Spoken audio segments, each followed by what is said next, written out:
നിങ്ങൾ അബൂദ് മിൽക്ക് ഷേക്കിനെ പറ്റി കേട്ടിട്ടുണ്ടോ?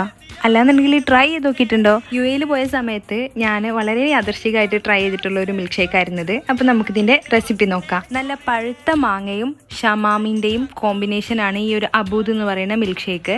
അപ്പോൾ ഷമാം എന്ന് പറയുന്നത് നമ്മുടെ റോക്ക് മെലൺ ആണ്. അപ്പോൾ ഇത് രണ്ടും ഒരേ അളവിൽ എടുത്തിട്ടുണ്ട്.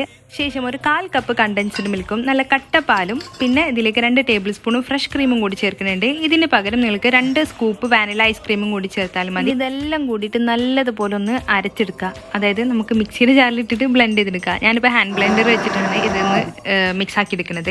ഇത്രേ ഉള്ളൂ, പരിപാടി റെഡിയായി. ഇനി നമുക്കിത് സെർവ് ചെയ്യാം. സെർവ് ചെയ്യാനായിട്ട് ഞാനൊരു ഭംഗിക്കായിട്ട് റൂ ഹബ്സ് ഒന്ന് നമ്മുടെ ഗ്ലാസ്സിന് ചുറ്റിലാക്കിയിട്ടുണ്ട്. എന്നിട്ട് നമ്മുടെ മിൽക്ക് ഷേക്ക് ഇതിലേക്ക് ഒഴിച്ചു കൊടുത്തിട്ട് ഡെക്കറേഷനായിട്ട് ബദാമും കറുത്ത മുന്തിരിയൊക്കെ വെച്ചിട്ടൊന്ന് ആർഭാടാക്കി എടുത്തിട്ടുണ്ട്. അപ്പോൾ ഇതാണ് നമ്മുടെ മിൽക്ക് ഷേക്ക് അബൂദിനെ പറ്റി പറയാനുള്ളത്. അപ്പോൾ എല്ലാവരും ട്രൈ ചെയ്ത് നോക്കുക. അപ്പോൾ ഇന്ന് എന്തായാലും നോമ്പ് തുറക്കാൻ ഞങ്ങൾക്ക് ഇന്ന് അബൂദാണ്. അപ്പോൾ നിങ്ങൾക്ക് എന്താ?